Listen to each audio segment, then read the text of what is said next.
이 3차 담화를 함으로써 우리 국민들의 분노를 사실 더 잔하게 만들었잖아요. 그거 누가 뒤에서 코치하는 거예요? 혹시 김명기 의원님? 잘 모르죠. 네. 그런데 네네. 저는 좀 그렇게 봅니다. 뭐냐면 대통령은 진짜 그렇게 생각할 수 있다.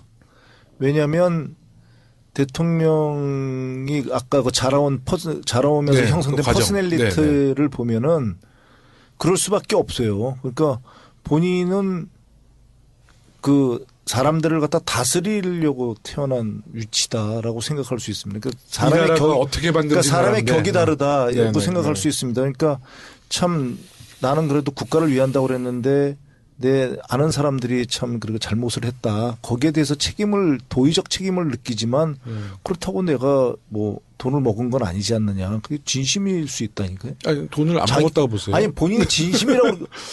아니 그분한테는 그 정도 돈은 그냥 다 이렇게 걷어들여 가지고 쓰고 이런 게 자연스러운 거예요. 아버지 때처럼 그럼요. 자연스럽게. 아주 자연스러운 걸 수 있다니까요. 네. 잔인상납. 그렇죠. 그러니까 이렇게 생각할 수 있어요. 죄책감이 없는 거지. 그러니까 받아도 나는 죄책감이 안 먹고 없는 거지. 네. 또 하나의 국민 최순실을 부자 만들어줬다. 그러니까 극단적으로 차은택을 부자 만들어줬다. 얘기를 하는데 대통령이 그 리더십 유형 중에서 이게 오해가 없기 바라는데 리더십 유형 중에서 사실은 히틀러랑 굉장히 닮은 게 많아요. 히틀러 그러면 우리 대통령님을 얘기하는 거 히틀러만을 얘기를 하면은 네. 히틀러는 너무나도 국가를 사랑해가지고 결혼을 국가랑 했어요. 본인이 그렇게 얘기했어요. 아니 대통령님이 말씀하지 마시고. 대통령도 그렇게 말씀하셨는데 옛날에. 그런데 네. 너무나 국가를 사랑해서 일을 해야 되기 때문에 밤새 일을 하고 새벽에 주무십니다. 네. 그래서 그 자는 동안에 노르망디 상륙작전이 네. 벌어지는데 잠을 못 깨웠다는 거 아니에요. 아침에 아무도 못 간다. 그럼요. 네. 그 세월호 때 어떻게 되는지 모르겠죠. 잠을 못 깨웠다는 거예요. 그리고 그분이 술, 담배나 이렇게 우리 박주민 의원님이나 정청래 의원님처럼 이렇게 머리가 맑아지지 않게 술, 담배도 안 하시고 채식만 했다는 거 아닙니까? 주사는 많이 안 맞았나 히틀러? 그건 잘 모르겠고. 뭐 마약을 했다는 말은 있어요. 네네. 그런데 만기 칠남합니다. 그러니까 스탈린그라드에서 전쟁이 벌어져서 수백만이 죽어나가는데도 네. 그 일일이 다 작전을 통제를 해요. 그 독일 늑대굴에서. 네. 만기 칠남하는 그런 형이거든요. 그러면서 나중에 히틀러가 자살하기 전에 자기가 너무 사람이 좋아서 마음이 정이 많아서 네. 그렇게 내 독하게 모질게 못했다. 이걸 후회하면서 죽습니다. 근데 그게 그 사람 진짜 그랬다니까요. 히틀러는. 본인은. 진짜 국가를 사랑했다니까. 그게 이제 주관적 애국심이에요. 남을 전혀 생각하지 않는 그런 게 이제 대표적인 주관적 애국심이 사실 나라를 갖다가 지옥으로 끌고 가는 수들이 왕왕 있습니다. 네. 조심해야 돼요. 어저께 밤에 근데 제가 한 말씀을 더 드리면 네. 그걸 그러면 그 가까이 있는 사람이 몰랐냐. 네. 정말 새누리당 의원들이 몰랐냐. 난 새누리당 의원님들이 대단히 죄송하지만 종범이 아니라 공범관계다. 네네. 그걸 몰랐다고요. 부역. 대통령을 네. 옆에서 모셨던 사람들이 몰랐다고요.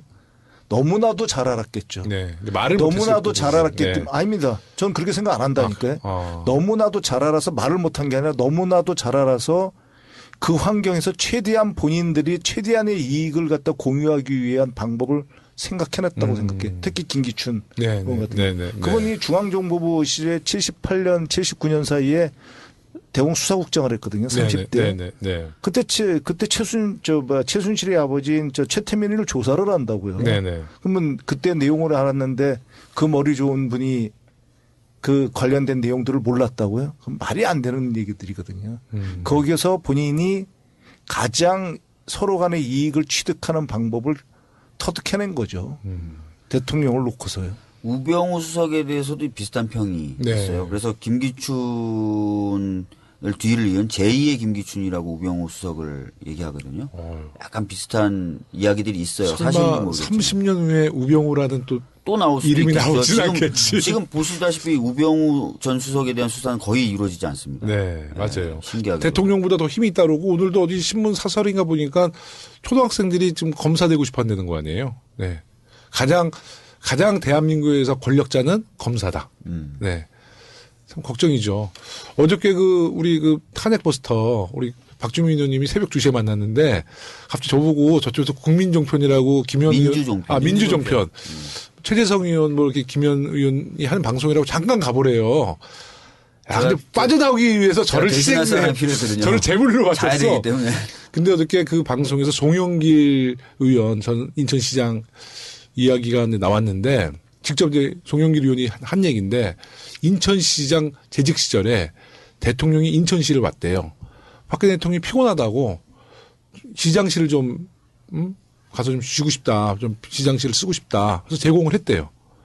했는데 갑자기 청와대 관계자들이 와가지고 변기 있죠. 화장실 변기를 그냥 뜯어가지고 나가가지고 새로운 변기를 바로 설치했다는 거예요. 야. 제가 그때 옆에 있었어요. 송영길 의원 옆에 있었어요. 아, 정말로요? 송영길 의원이 그 말씀을 하시더라고요. 그 말을 직접 하실 때 현장에 계셨던 건 아니고요. 그럼요. 네. 그래서 송영길 의원한테 왜 그걸 제재하지 않았습니까? 했더니 나야 새 거 주니까 좋지. 그때 그러셨는데 하여튼 대통령의 그 정신세계가 정말 일반인과는 너무나 다르다. 그러니까 이제 그 국가의 지도자들 그래도 상식적인 리더십이 있어야 되는데 너무 상식적이지 못했던 것 같아요. 리더십이. 뭐 그런 좀 마음이 있고. 그러니까 다음 우리가 앞으로 그럼으로써 이제 우리 국가 이런 걸 반면교사라고 삼아서 그럼요. 발전을 해야 되는데 다음 대통령은 어떤 분이 되든지 제발 국민들 또는 쭉 살아온 과정이 검증된 분이 됐으면 좋겠어요. 검증돼야 되고 검증되고 좀 밝혀지고 네네. 너무나 안 밝혀지고 우리들도 다 문제가 있는 게 우리 특히 국회의원들 다 문제가 있는 게 대통령이 대면 보고를 안 한다. 뭐 한다 이런 얘기를 갖다가 처음 요번에 들은 게 아니거든요. 네네. 몇 년 동안 들은 거 아닙니까? 그렇죠. 당대표 하실 때도 그 사무총장이 대표를 못 만나가지고 대표 만나는 시간을 이렇게 기다렸다는 거 아닙니까? 근데 대통령이 되셔도 그 많은 보고서들을 뭐 방송에서 나와서 저 뭐 대면 보고하고 싶으세요 이렇게 말씀하셨을 정도로 보고 시간을 갖다 못 잡는다 그러면 그건 분명히 문제가 있는 거거든요. 제가 2001년도 기자할 때 박근혜 그 당시 신한국당 국회의원을 제가 인터뷰를 한 2시간 했어요.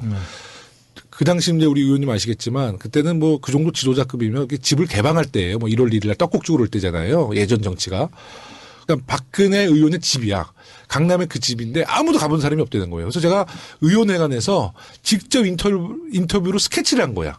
그때 박 대통령이 했던 얘기는 자기 집 앞에는 감나무가 있는데 진돗개 2마리를 키우고 있고 새벽 5시에 일어나서 요가를 시작으로 해서 5시 30분에 영어 공부를 하고 그래서 자기 하루의 라이프를 다 저한테 이제 이야기해주고 제가 그걸 스케치했었어요.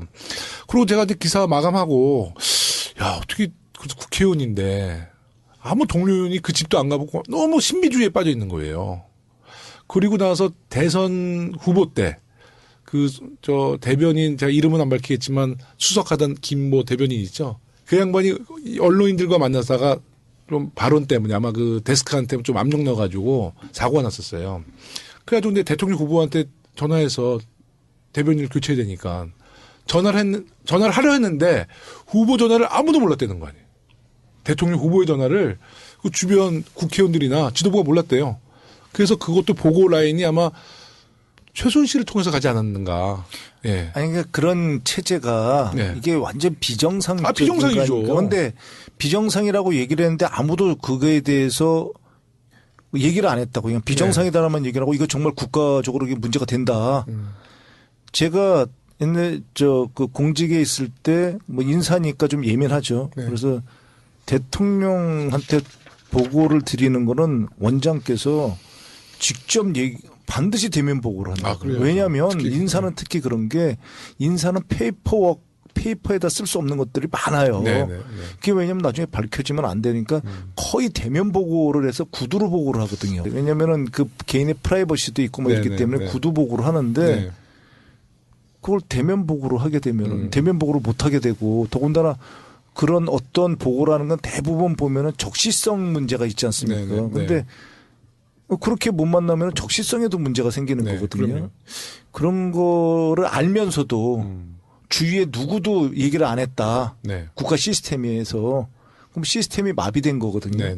그럼 시스템을 갖다 거의 마비시키는 대통령이 있는데도 그걸 아무도 얘기 안 했다. 이게 정말 큰일인 겁니다. 사실은. 그렇죠. 우리가 정말 앞으로 우려해야 되고